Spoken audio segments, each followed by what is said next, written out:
Dentelle sous la pluie, journal d'une épouse qui réapprend à respirer. Je m'appelle Elena. J'accorde les pianos des autres comme on couche une fièvre, avec de la patience et un thermomètre de poche, l'oreille tendue au moindre tremblement. Mon atelier est au fond d'une cour, derrière une boulangerie qui sent la brioche même les jours d'orage. J'aime les vis, les marteaux, la petite clé argentée qui tourne les pointes d'accords et rend à un instrument la note qui lui manque. On dit que je remets le cœur des pianos à l'heure, je souris. Les cœurs humains, eux, je ne sais pas toujours. Julien, mon mari, vend des espaces publicitaires à des gens qui ont déjà trop d'espace. Il a le don de s'absenter même quand il est là, c'est une façon de poser les mains à côté de vous en parlant d'un ton convaincant. Au début j'aimais ce calme, ce velours bien peigné. Puis j'ai appris à reconnaître les parfums étrangers sur ses vestes, une fleur blanche un peu sucrée dont je ne me sers pas, et ce type de silence comme un coussin retourné lisse, trop lisse. Réunion tardive, écrivait-il. Les ascenseurs n'ont pas d'odeur de peau. Un lundi gris, on m'a demandé d'accorder le vieux Steinway d'un studio de danse du côté du canal. Le propriétaire, un chorégraphe nommé Maël, avait une voix grave qui allait droit au but. On m'a dit que vous aviez des mains qui ne tremblent pas, dit-il au téléphone. Ici, tout tremble, alors venez quand les murs se taisent, fin d'après-midi. Le studio était une longue pièce à miroir, parquet miel, barres froides comme des balustrades de bateau. Il pleuvait dehors, l'eau écrivait des choses rapides sur la verrière. Maël m'attendait en jogging noir, pieds nus, cheveux attachés d'un élastique qui survivait par dignité. Une cicatrice fine lui traversait la tempe, souvenir d'une chute d'enfance, dit-il en souriant. Il parlait sans précipitation et regardait les gens comme s'il se souvenait de leurs gestes avant de les voir. J'ai ouvert le Steinway. L'air sentait la poussière tiède et la craie. Les marteaux étaient creusés, les cordes fatiguées, Lola ne savait plus où se mettre. Je me suis mise au travail. Maël s'est assis près de la fenêtre et m'a laissé faire. Parfois, il vérifiait une combinaison de pas comme s'il fredonnait avec ses pieds. On ne parlait pas beaucoup, seulement de petites choses, la pluie qui s'arrête et reprend, un gala prévu en juin, un ruban rouge oublié sur le piano, un talisman de danseux, a-t-il souri. Je me concentrais sur la note fausse et pourtant mon regard, souvent, revenait vers lui. Il a ce genre d'attention sans poids, on se sent vu sans être soulevé. Quand le la s'est enfin aligné sur mon diapason, il a levé la tête comme on relève un visage de l'eau. Il s'est approché. L'atelier de votre oreille est magnifique, dit-il. On entend quand vous arrêtez d'écouter pour commencer à entendre. Je n'ai rien répondu. J'ai noté levier 3 à revoir, grave à épaissir. Avant de partir, il m'a tendu un sac en papier. Et les danseurs jurent que le sucre répare tout. J'ai acheté des financiers à la boulangerie de la cour. Si on se trompe, on recommencera. Je les ai mangés sur le trottoir, sous une pluie devenue si fine qu'elle semblait le bruit de la pluie. J'avais les doigts collants et l'envie, idiote, d'appeler quelqu'un pour raconter que j'étais collante, heureuse, rien. Le lendemain, Julien a envoyé un message à 19 heures. Je dors au bureau, présentation à potasser, ne m'attends pas. J'ai haussé les épaules et nettoyé un jeu de marteau au savon doux, geste qui m'apaise. La clé d'un hôtel est tombée d'une poche de veston en bougeant les cintres, un ovale en laiton avec un chiffre gravé 507 et le nom Hôtel Atlas, un hôtel près de la place où les taxis déposent les gens qui préfèrent d'autres noms à leur nuit. J'ai posé la clé sur la table, exactement au milieu.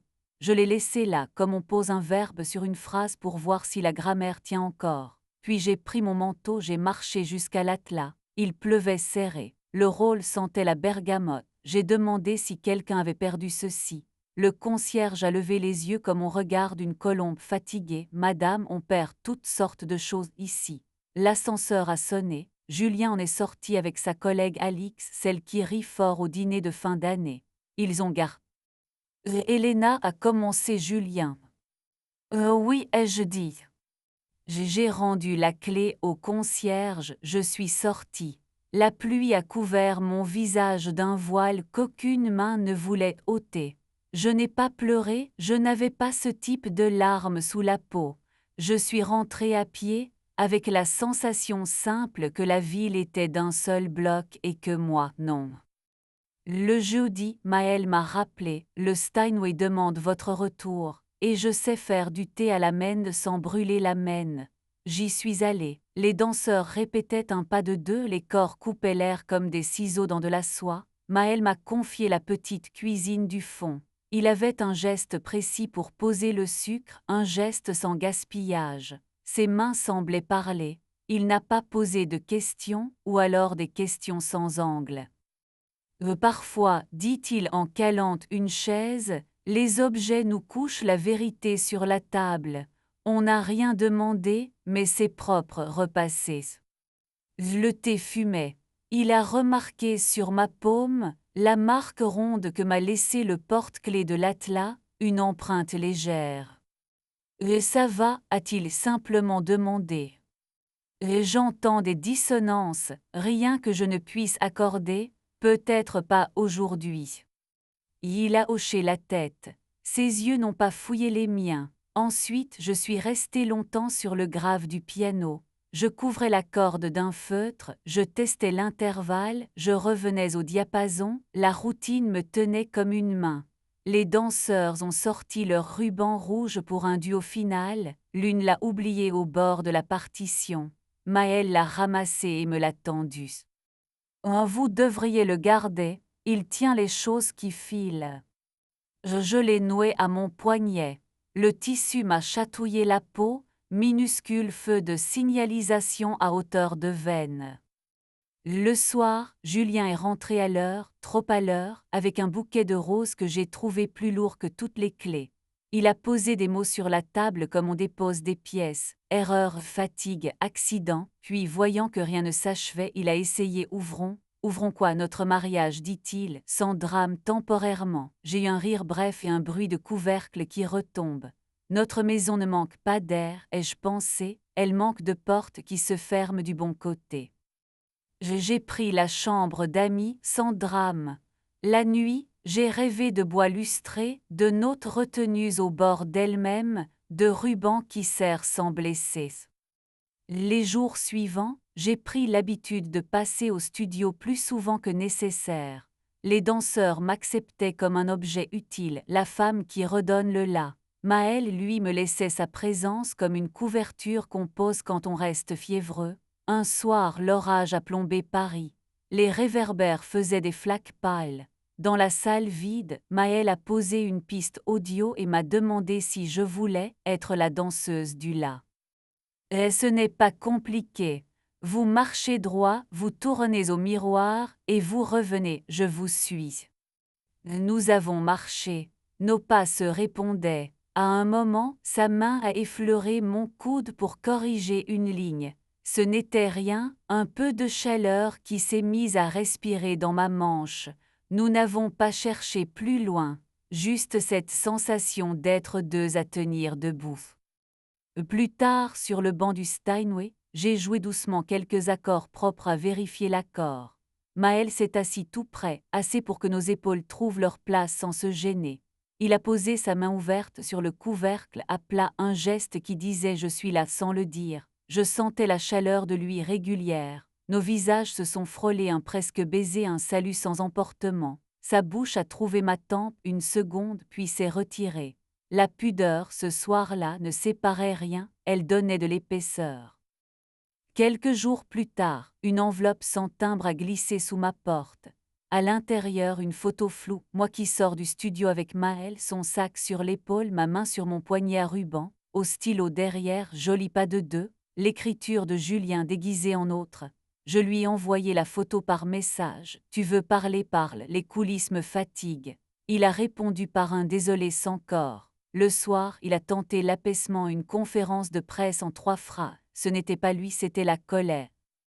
Maël a vu l'ombre dans mes épaules. Il m'a invité à un filage privé tard le soir dans une petite salle annexe. Nous étions 4, lui 2 danseurs, moi. La musique tenait à peine sur ses jambes tant elle était nue. Les corps dessinaient des choses qu'on ne met pas vraiment en mots, des promesses qui tiennent parce qu'elles ne prétendent pas être éternelles. À la fin, il a tiré le rideau de velours pour nous cacher à la rue. Nous sommes restés là près du piano debout, la pluie avait repris. Il m'a demandé la permission de défaire le nœud du ruban. Lundi, j'ai emballé mes cahiers, mon diapason, 2 robes et ce qui n'avait besoin d'aucune explication. J'ai laissé à Julien une lettre propre, une de celles qu'on peut relier. Nous avons tenté la musique qui convient aux gens sages. Un jour, tu as préféré jouer dans une chambre où mon nom n'était pas sur la porte. Je ne t'en souhaite pas moins de bonheur, je me le souhaite à moi. Je suis partie pour un appartement au 6e sans ascenseur, fenêtre en vis-à-vis avec un tilleul bavard. La première nuit, l'odeur de la peinture fraîche m'a fait. Maël n'a pas envahi la place. Il a apporté un matin une plante trop verte et une baguette chaude. Il a posé la plante près de la fenêtre en disant « Je ne sais pas son nom, mais elle aime la lumière ». Nous avons mangé la baguette encore debout. Il m'a embrassé sur la joue, la bouche a hésité une moitié de seconde près de la mienne, puis a choisi le silence. Cette délicatesse m'a touché davantage que des promesses. Le soir, il a collé sur le frigo une carte du studio avec un trait rouge, chemin le plus court entre l'entrée. Les semaines se sont enroulées comme un ressort neuf. Je travaillais beaucoup, les pianos arrivaient avec leur maladie. Parfois Maël passait à l'atelier et restait dans la porte, me regardant replacer un étouffoir, tenir la clé comme on tient une main. Il m'embrassait rarement en plein jour, mais souvent la nuit, quand nous quittions la salle dans l'odeur de poussière chaude et de peau fatiguée. Ses baisers étaient précis sans gaspillage. Il avait cette manière de savoir s'arrêter une seconde avant la seconde de trop. C'est cela, je crois, la décence du désir. Julien existait toujours, ailleurs. Quelques messages administratifs, une photo du chat qui s'ennuie, il l'a gardée, une proposition de dîner pour parler proprement. J'ai accepté une fois. Nous nous sommes retrouvés dans un restaurant trop poli. Il a parlé de thérapie, d'atelier de couple, de revenir aux fondamentaux. J'ai pensé à mes marteaux creusés. Parfois on n'affûte plus, on change la pièce entière. Je lui ai souhaité de rencontrer quelqu'un qui entend sa musique à lui. Ce n'était pas de l'ironie. C'était une façon de ranger à ça. Un soir, Maël m'a emmené sur le toit du studio, un ami lui avait prêté un accès. La pluie venait de cesser, le bitume brillait comme une langue. La ville respirait, grande bête tiède. Il a déplié une couverture. Nous nous sommes assis épaule contre épaule. Il a posé sa main sur la mienne, paume contre paume, nos doigts se testant comme des touches blanches et noires. Nous avons parlé peu des premiers souvenirs de musique, d'une grand-mère qui chantait faux mais juste, d'un été trop long. À un moment, il a amené ma main à sa bouche et a embrassé. Nous ne promettons rien à voix haute. Je n'ai pas besoin d'étiquettes neuves pour mon cœur, j'ai besoin d'une étagère solide. Maël ne m'appartient pas comme un meuble, il s'assoit dans la pièce quand il est là, et quand il part, la pièce ne s'effondre pas. J'apprends ce tempo. Parfois il dort chez moi, la fenêtre ouverte, la pluie qui tricote ses boucles au-dessus des toits. Je sens sa chaleur trouver la mienne sans bataille. Parfois je dors chez lui contre sa respiration qui ressemble à un métronome content. Nous savons nous arrêter aux frontières. Au studio, ils ont changé l'affiche. Le gala s'appelle Dentelle sous la pluie. Maël m'a montré le programme, mon nom y apparaît en tout petit. Accordeuse, j'ai eu envie de pleurer pour cette minuscule exactitude. La veille de la première, il a laissé un ruban rouge sur mon établi, plus clair que le premier, plus long. Pour le double nœud, a-t-il dit, je l'ai noué à mon poignet. Quand je travaille, le tissu chatouille la peau à chaque tour de clé, comme un rappel sans insister, tu as retrouvé une note. La nuit de la première, la pluie s'est invitée à la fête. La verrière bégayait de gouttes. Les danseurs ont fait ce qu'ont fait les soirs où le monde regarde, ils ont tenu la promesse. Dans l'ombre, près du piano, j'ai senti la ville entière venir s'asseoir sur le bord de ma cage thoracique, pas pour peser, pour écouter. Maël en coulisses a cherché ma main. Il l'a trouvée, l'a serrée, a posé un baiser au creux de mon poignet juste sur le nœud. Mon cœur a répondu tout près, tout simple, présent. Je ne sais pas où cette histoire nous porte. Je sais seulement que je ne marche plus à côté de moi. La pluie peut bien écrire ses phrases sur la verrière, j'ai appris à les lire. Si un jour Maël ferme la porte en la remerciant, je ne cesserai pas pour autant d'aimer le bruit de mes clés sur le métal. J'ai recousu un bout de ma musique. J'ai quitté une chambre d'hôtel où je n'avais pas de nom pour entrer dans une salle où l'on chuchote mon prénom. Et parfois, quand je donne là un piano rétif, je me surprends à sourire sans public. C'est que quelle